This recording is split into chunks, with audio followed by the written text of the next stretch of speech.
जय हिंद। आपका स्वागत है हमारी यूट्यूब चैनल ऑलवेज न्यू 142। आप लोग कैसे हैं?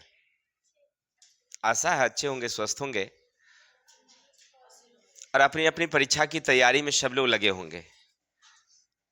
आपने थंबनेल देखा, क्या लिखा हुआ भाई?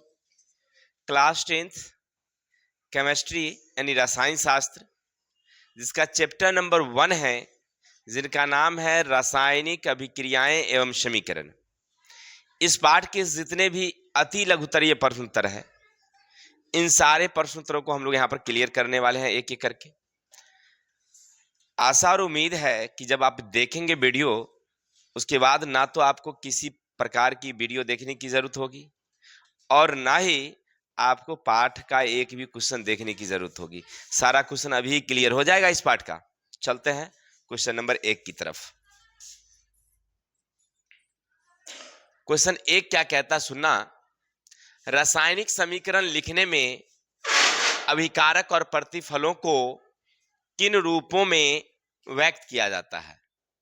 देखिए, आपसे क्या कहा कि अगर आप रासायनिक समीकरण लिखते हैं तो अभिकारक और प्रतिफलों को किन रूप में व्यक्त करते हैं? तो लिखेंगे, जब कोई रासायनिक समीकरण हम लोग लिखते हैं तो रासायनिक समीकरण लिखते समय जो अभिकारक हैं या जो प्रतिफल होते हैं उसको हम लोग सूत्र या संकेत में लिखते हैं। कैसे लिखते हैं हम लोग? जैसे आप लिखते थे कि कार्बन डाइऑक्साइड सॉरी, कार्बन जब ऑक्सीजन से अभिक्रिया करती है क्या बनाती है? कार्बन डाइऑक्साइड बनाती है। इसी को हम लोग लिखते थे C+O2 तीर CO2।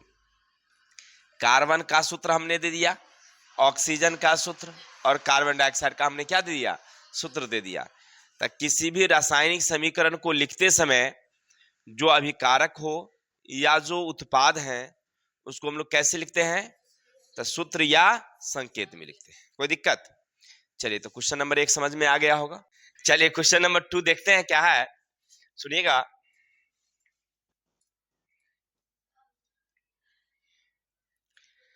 कह रहा आपसे, रासायनिक समीकरण में अभिकारकों और प्रतिफलों के बीच तीर चिन्ह का प्रयोग क्यों करते हैं? तो हम लोग पीछे दिन पढ़े थे, याद है ना, कि जब हम लोग समीकरण वहां पढ़ रहे थे तो भाई तीर चिन्ह का प्रयोग क्यों करते हैं?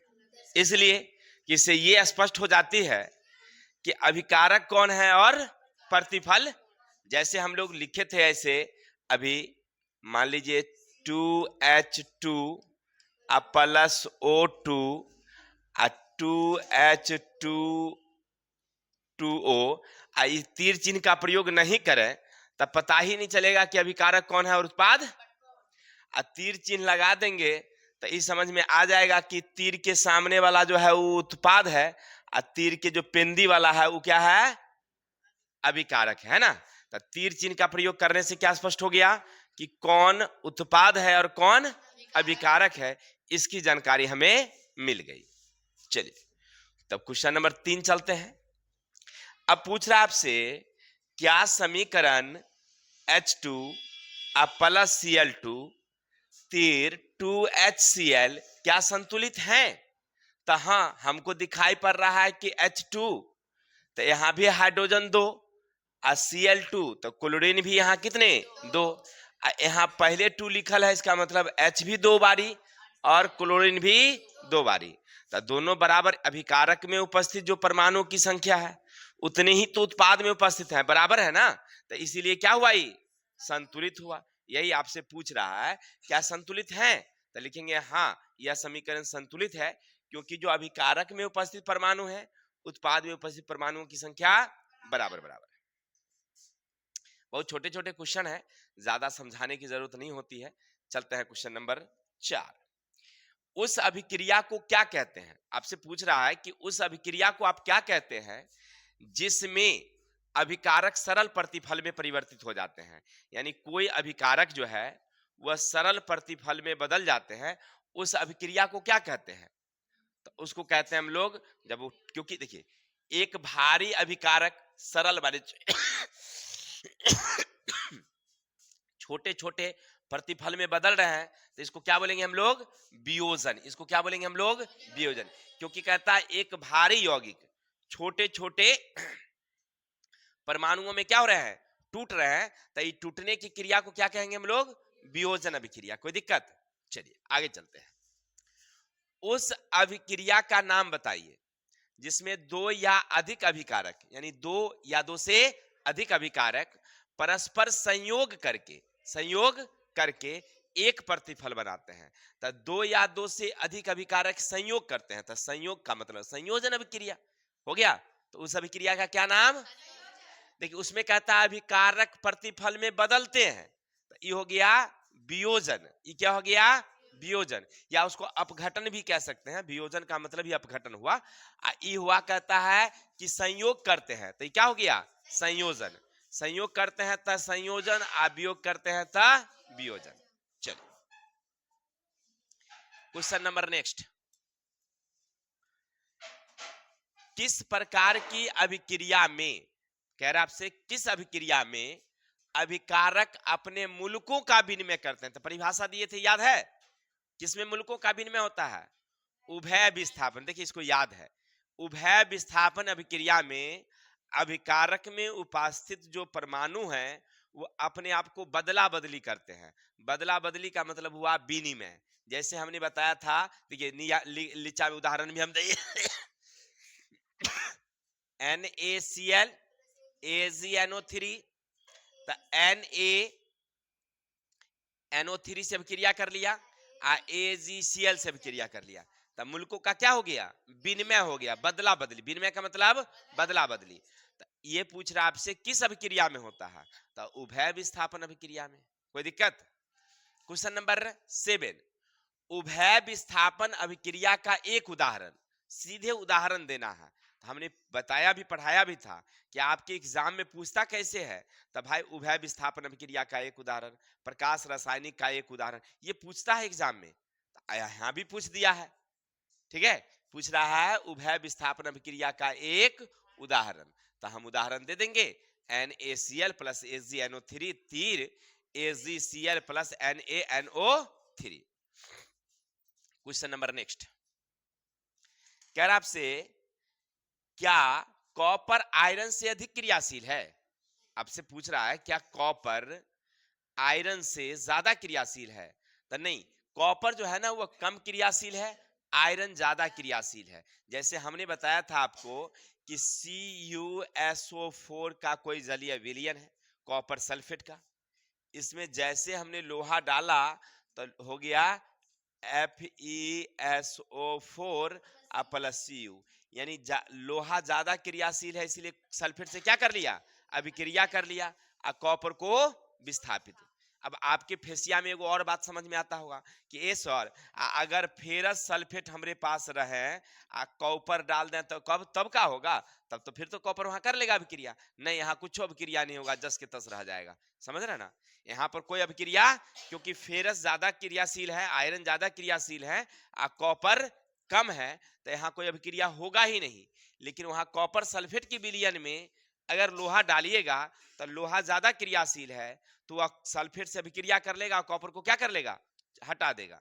तो अब आप लिखेंगे क्या यहाँ? तो लिखेंगे नहीं, कॉपर कम क्रियाशील है, आयरन ज्यादा क्रियाशील है। कोई दिक्कत समझ में आ गई बातें? चलिए आगे चलेंगे। क्या संयोजन अभिक्रिया ऑक्सीकरण अभिकरण अभिक्रिया है? तो हाँ, संयोजन अभिक्रिया भी एक प्रकार का ऑक्सीकरण है या अवकरण अभिक्रिया है। सब स्थिति में नहीं होता है, कभी कभी होता है। कहिएगा सर जी कैसे? तो देखो H2 प्लस Cl2 तीर 2HCl, ये कौन अभिक्रिया हुआ? हाइड्रोजन के साथ जुड़ रहा है, नहीं जुड़ रहा, तो ये अवकरण अभिक्रिया हुआ। C प्लस O2 तीर CO2, ये कौन अभिक्रिया हुआ? ऑक्सीकरण अभिक्रिया हुआ, नहीं हुआ? तो ये दोनों तो संयोजन अभिक्रिया है, साथ साथ में अवकरण और ऑक्सीकरण भी है, नहीं है? तो आपसे कह रहा है क्या संयोजन अभिक्रिया ऑक्सीकरण अभिक्रिया है? तो क्या लिखेंगे? हाँ, संयोजन अभिक्रिया भी एक प्रकार की ऑक्सीकरण या अवकरण अभिक्रिया है। आप उदाहरण दे सकते हैं, देखिए CuO copper oxide plus H2 hydrogen. अब यहां हाइड्रोजन से ऑक्सीजन क्या कर लिया है, अभिक्रिया कर लिया है, कॉपर को विस्थापित कर दिया। तो ये एक प्रकार का विस्थापनो अभिक्रिया हो सकता है, लेकिन ऑक्सीजन के साथ अभिक्रिया कर रहा है, इसलिए क्या है ये ऑक्सीकरण अभिक्रिया है। ऑक्सीजन हाइड्रोजन से अभिक्रिया कर रहा है, इसलिए अवकरण अभिक्रिया भी है कि नहीं। अर्थात जो संयोजन अभिक्रिया है वो ऑक्सीकरण और अवकरण दोनों होते हैं। ठीक है, चलिए नेक्स्ट नंबर क्वेश्चन,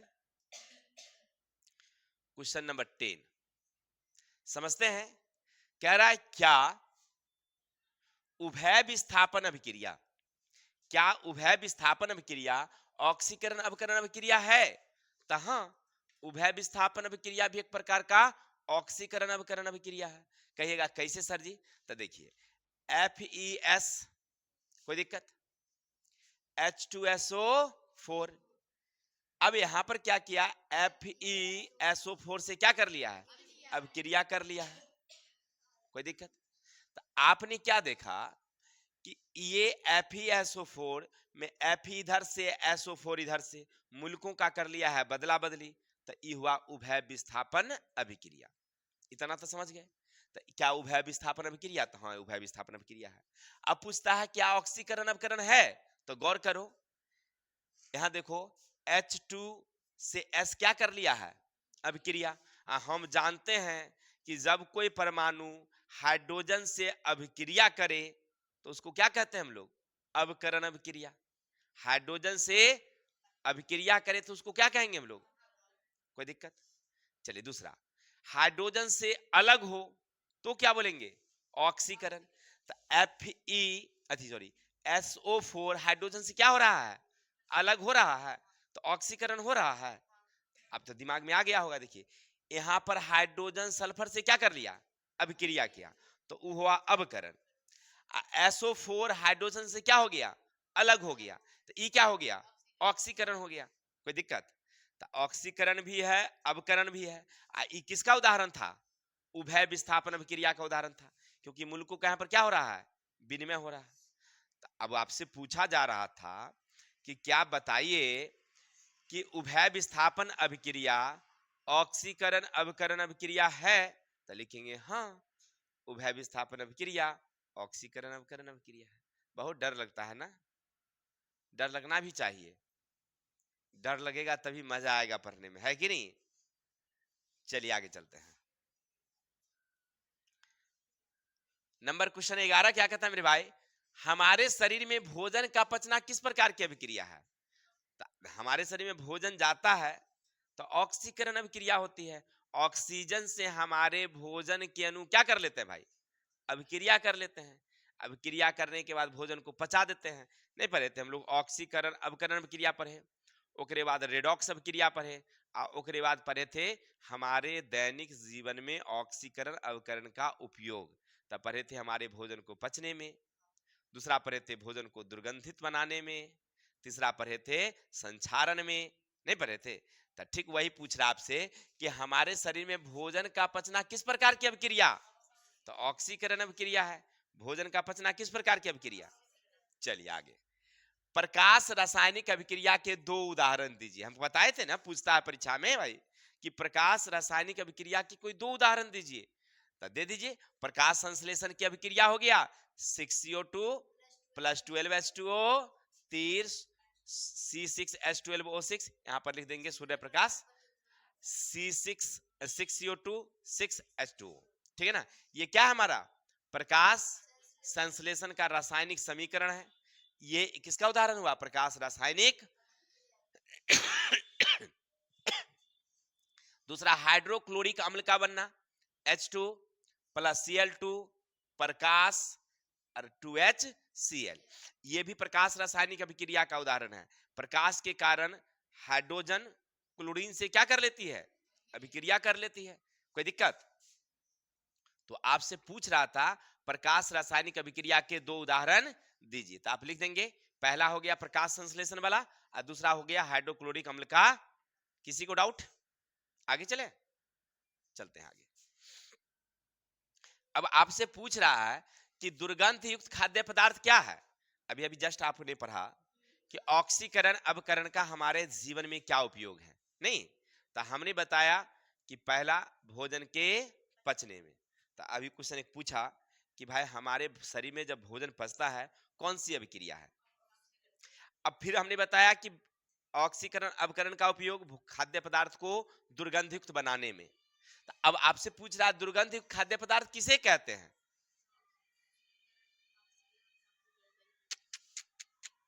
गलती गलती पूछता है किसे कहते हैं, किसको कहिएगा दुर्गंधित खाद्य पदार्थ। हाँ, वासिक, जिसमें से खट्टा खट्टा वास आता हो, एक बदबू आती हो, उसको कहेंगे हम लोग। नहीं, जैसे हमने चैप्टर पढ़ रहे थे उस समय पढ़े थे कि कुमकुम पनीर वाला सब्जी लाई थी, सब्जी खट्टा हो गया तो सब रस को फेंक दिए, पनीर खाली चुन चुन के रख ली कि इसी से इसको खा जाएंगे किसी तरह से। भाई विटामिन वाला चीज है। नहीं देखिए, यानी फिर भी उसको मुंह में डालने के बाद आपको कैसा आता है वो खट्टा खट्टा बास, उसी को ना दुर्गंधित कहते हैं भाई। तो आपसे पूछ रहा है कि दुर्गंधित खाद्य पदार्थ क्या है। तो वैसे खाद्य पदार्थ जिसमें खट्टे खट्टे वास आते हैं, एक प्रकार की बदबू आती है, उसको कहेंगे हम लोग दुर्गंधयुक्त खाद्य पदार्थ। किसी को दिक्कत। अब आगे हैं, ताजा खाद्य पदार्थ को सड़ने से बचाने का कोई उपाय बताइए। आपके पास कोई ताजा खाद्य पदार्थ है, उसको हम लोग ज्यादा समय तक सुरक्षित रखना चाहते हैं, क्या करेंगे। तो फ्रीज, यानी उसको कहते हैं रेफ्रिजरेटर, याद रखिएगा उसका नाम है रेफ्रिजरेटर फ्रीज। ठीक है, उसमें हम लोग रख देंगे तो वो अधिक समय तक सुरक्षित रहता है, क्या है कि नहीं। जैसे आप भोज में दही खाते हैं ना, डब्बा वाला जो दही आता है सुधा वाला, और कौन कौन ब्रांड का, अमृत का है, क्या है क्या है, तो वो जो खाते हैं क्या ताजा बनी होती है। नहीं, वो वही 15 दिन 20 दिन 1 महीना 2 महीना का रहता है बना हुआ, उसको कोल्ड स्टोर में भंडार करके रखता है, वह बाद में आपको सप्लाई कर दिया जाता है। अब आप वो उपयोग कर रहे हैं। नहीं, खाने के बाद सुनते होंगे किसी को इसमें दर्द हो गया, घुटना में दर्द हो गया, क्या होता है कि नहीं होता है। ये बहुत ज्यादा खराबी करता है। एक बार हमारे बगल में एक भोज हुआ था, 3 दिन का भोज था, हमारे यहाँ ना कम से कम 600 टेबलेट बिक गया उसी में दर्द का। उधर मोहल्ले में हल्ला हो गया कि भाई ज्यादा नहीं, 16 रुपया में सर राकेश सर जी के यहाँ 2 खुराक का दवा मिलता है और दर्द फिट हो जाता है। 3 दिन में हम कुछ अरे कमाने उमाने के तो ऐसे भी कमाते हैं। नहीं, हम कहे भगवान करे ऐसे भोज रोज होते रहे। चलिए, हाँ हाँ सही बता रहे हैं। जितने लोग खाए, अभी छोटा मोटा भोज नहीं था, भोज बड़ा लम्हर किया था बेचारे, लेकिन दही वहीं से लाया था कहीं से पता नहीं। और वो जो खाया ना, तो सबको जो है ना पहले दिन से दर्द शुरू हो गया। खाने वाला दर्द का दवा खा रहा है अपना, जैसे हमको खांसी हो रहा है लेकिन हम दाम नहीं ले रहे हैं, खा रहे हैं सब कुछ। होने दीजिए, जो होना होगा सो होगा, देखा जाएगा। आइए किताब की ओर। अब मिठाई मिल जाता है तो उसको छोड़ो नहीं करते हैं, चपचपा देते हैं। चलिए आइए किताब की ओर। तो ताजा खाद्य पदार्थ को सड़ने से बचाने का क्या उपाय भाई, रेफ्रिजरेटर या फ्रिज में डाल देंगे, वो अधिक समय तक सुरक्षित रहेगी। और उपाय है, लेकिन यहाँ कह रहा है एक उपाय बताने के लिए। आगे चलते हैं। निम्नलिखित रासायनिक समीकरण को संतुलित करना है। देखिए बुआ जी, इसको कहता है संतुलित करने के लिए। ऐसे हम सिखाए भी थे आपको संतुलित करना।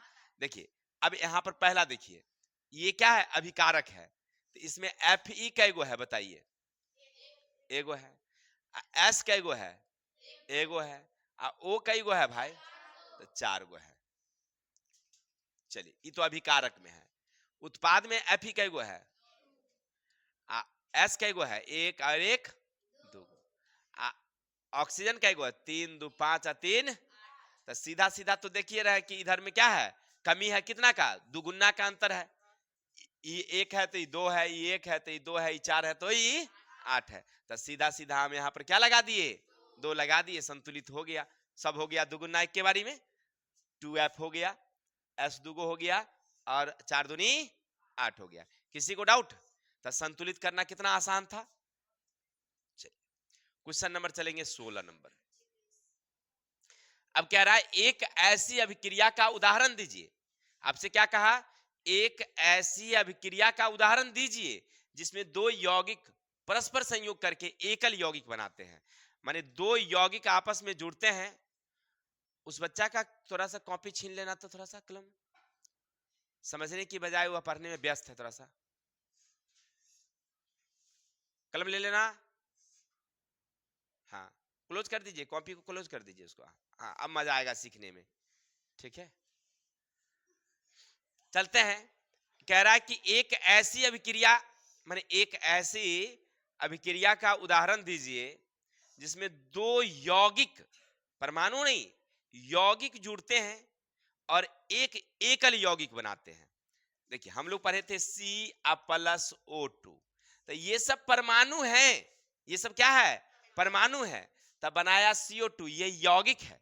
हम लोग क्लास 9th में पढ़े थे कि परमाणु किसे कहते हैं, तत्व किसे कहते हैं, यौगिक किसे कहते हैं, मिश्रण किसे कहते हैं, ये सब हम लोग कहां पढ़े थे, क्लास 9th में पढ़े थे, चैप्टर नंबर 1 में, है कि नहीं। चलिए फिर 2 में पढ़े थे, लेकिन यहां कह रहा है यौगिक का उदाहरण। तो यौगिक हो गया CaO यानी कैल्शियम ऑक्साइड, H2O जल, यानी कैल्शियम ऑक्साइड जब जल से अभिक्रिया करती है तो बनाती है कैल्शियम हाइड्रोक्साइड, Ca कोष्टक OH बंद 2, है ना। ये क्या है, कैल्शियम हाइड्रोक्साइड। यानी कली चूना को जल से अभिक्रिया कराया तो क्या हुआ, बुझा हुआ चूना मिला। इसको कहते हैं अनबुझा, ये है बुझा हुआ। अब परीक्षा में यहां से एगो चीज पूछता है, याद रखना, आपसे पूछेगा वहां पर अनबुझा चूना का सूत्र क्या होता है।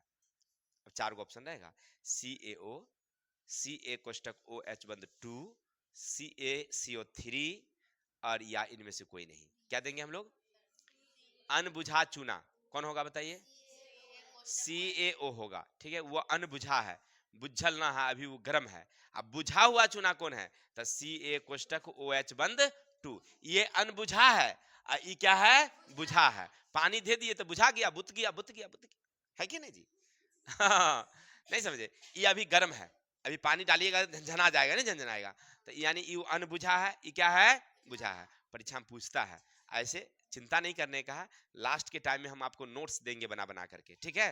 जो कौन कौन आपको आ रहा है, कौन कौन इंपोर्टेंट है, वो सब वहां पर मिलेगा आपको, ठीक है ना। जितने भी सूत्र रहेंगे कि कौन कौन पूछने वाला है, जैसे फेल्सपार का क्या है और क्या क्या रहता है ना, सल्फ्यूरिक अम्ल का क्या है, वो हम आपको नोट्स दे देंगे, आपको याद कर लेना, ठीक है। चलिए आगे चलते हैं, वो बहुत सारी नोट्स देते हैं, उस समय चिंता नहीं करने का है, लेकिन फिर भी याद रखिए अभी से। समीकरण NaOH plus HCl, NaOH HCl, NaCl plus H2O, ठीक है, द्वारा निरूपित अभिक्रिया का उदासीनीकरण अभिक्रिया है। यह अभिक्रिया का दूसरा नाम क्या है। देखिए आपने क्या समझा, ये NaOH यानी एक प्रकार का भस्म है, एक प्रकार का क्या है, भस्म कहिए या क्षार कहिए, और ये HCl हाइड्रोक्लोरिक अम्ल है। तो ये भस्म और ये अम्ल, अम्ल और भस्म अभिक्रिया किया। NaCl एक प्रकार का लवण है और ये H2 एक जल है, यानी कि अम्ल भस्म अभिक्रिया किया तो बनाया लवण और जल। तो ये तो समझ गए कि उदासीनीकरण अभिक्रिया है, कि अम्ल और भस्म अभिक्रिया करती है तो लवण और जल बनाती है, इस अभिक्रिया को कहते हैं हम लोग उदासीनीकरण अभिक्रिया। कोई दिक्कत, कहता है एकर कौरो औरो नाम तोरे समझ में आ रहा है क्या भाई, तो हाँ समझ में आ रहा है। कैसे, तो देखो Na किसके साथ अभिक्रिया कर लिया ना, OH किसके साथ अभिक्रिया कर लिया, H के साथ। ये मूलकों को क्या किया है, बदला बदली किया। तो बदला बदली को क्या कहते थे हम लोग, उभय विस्थापन अभिक्रिया। तो लिखेंगे यह उदासीनीकरण अभिक्रिया का भी उदाहरण हो गया और उभय विस्थापन अभिक्रिया का भी।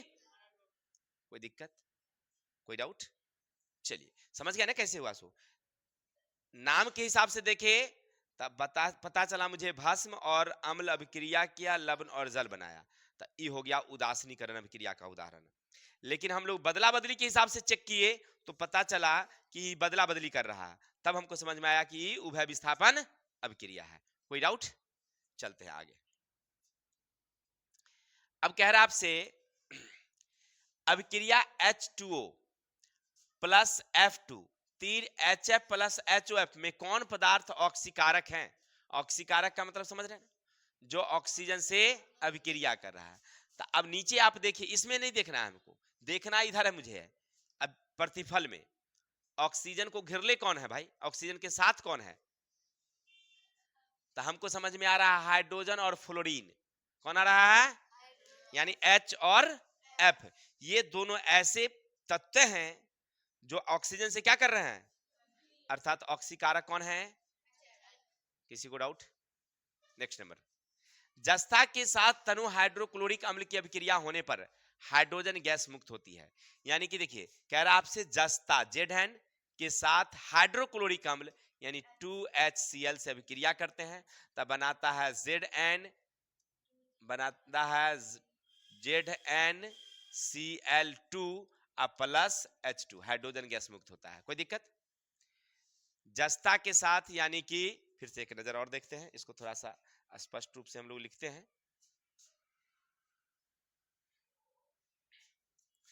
आपसे कह रहा है यहां पर कि भाई Zn यानी ये जस्ता है, 2HCl से अभिक्रिया किया है, तब बनाया है ZnCl2 plus H2, hydrogen gas मुक्त करता है। लेकिन कहता है जब किंतु कॉपर यानी तांबा के साथ ये अभिक्रिया नहीं होती, क्यों? लेकिन वही कॉपर डालते हैं ना, तब अभिक्रिया होता ही नहीं है, ऐसा क्यों? हाँ, जस्ता ज्यादा क्रियाशील है और कॉपर कम क्रियाशील है, इसीलिए यहाँ कोई अभिक्रिया नहीं होता है। ठीक है, जैसे HCl से जस्ता हम लोग जैसे डालेंगे तो ज्यादा क्रियाशील है, इसीलिए अभिक्रिया होती है। कॉपर कम क्रियाशील है, इसलिए वहां पर कोई अभिक्रिया नहीं होती है। कोई दिक्कत? जैसे अब मान लीजिए, हम लोग ऐसे क्वेश्चन आगे हम लोग पढ़ेंगे ही, लेकिन फिलहाल समझिए कि चांदी के आभूषण हम लोग ज्यादा पसंद करते हैं, सोने के आभूषण ज्यादा पसंद करते हैं, क्यों? क्योंकि वह संक्षारित नहीं होता है। एक बार आप खरीद लिए तो लॉन्ग लाइफ के लिए आपके शरीर में रहेगा, नहीं है कि नहीं? अब तानिया की मम्मी को जो मिला था नाक वाला बेसर, वो तानिया को मिलेगा अब लास्ट में, है कि नहीं? मम्मी की एक को दुलारी है ही, तो मिलेगा लास्ट में उसको वही बेसर। वो जंग नहीं लगा है अभी तक, वो ऐसे है नहीं। लेकिन अगर वही टीन का होता, तांबा का होता, वो कब्बे का क्या हो गया था, खत्म हो गया होता, नहीं? यानी कहने का अर्थ है कि वो संक्षारित नहीं होता है, क्योंकि वह ज्यादा क्रियाशील नहीं है, बहुत कम क्रियाशील है ना? लेकिन वही तांबा लोहा ये सब क्या है, ज्यादा क्रियाशील है। ठीक है, यहाँ पर जस्ता और तांबा की तुलना किया गया है, जस्ता और तांबा की। तो जस्ता ज्यादा क्रियाशील है और तांबा कम क्रियाशील है, इसीलिए जस्ता डालते हैं तो अभिक्रिया होती है, तांबा डालते हैं तो कोई अभिक्रिया, इसलिए कोई गैस उत्पन्न। कोई दिक्कत? क्वेश्चन नंबर नेक्स्ट और लास्ट क्वेश्चन है 20 नंबर क्वेश्चन। क्या कहता है सुनिएगा, पेट्रोलियम गैस के मुख्य अवयव कौन है? यानी जो पेट्रोलियम गैस हम लोग यूज करते हैं घर में एलपीजी, उसके मुख्य अवयव कौन है? तो 3 है, ब्यूटेन, प्रोपेन, एथेन। कौन कौन है? ब्यूटेन, प्रोपेन, एथेन, ये तीनों दहनशील हैं, इसीलिए इसके संघटन करके एक मिश्रण तैयार किया जाता है, उसका नाम रखा गया है एलपीजी, यानी द्रवित पेट्रोलियम गैस। आशा उम्मीद आपको ये 20 क्वेश्चन बखूबी समझ में आया होगा। अभी तक अगर आप वीडियो देख रहे थे तो हमारी ओर से आपको बहुत बहुत धन्यवाद। विशेष हमें विदा दीजिए, कल हम लोग मिलते हैं नेक्स्ट वीडियो के साथ, तब तक आप लोग आनंद लीजिए और हमें विदा दीजिए। जय हिंद, जय भारत।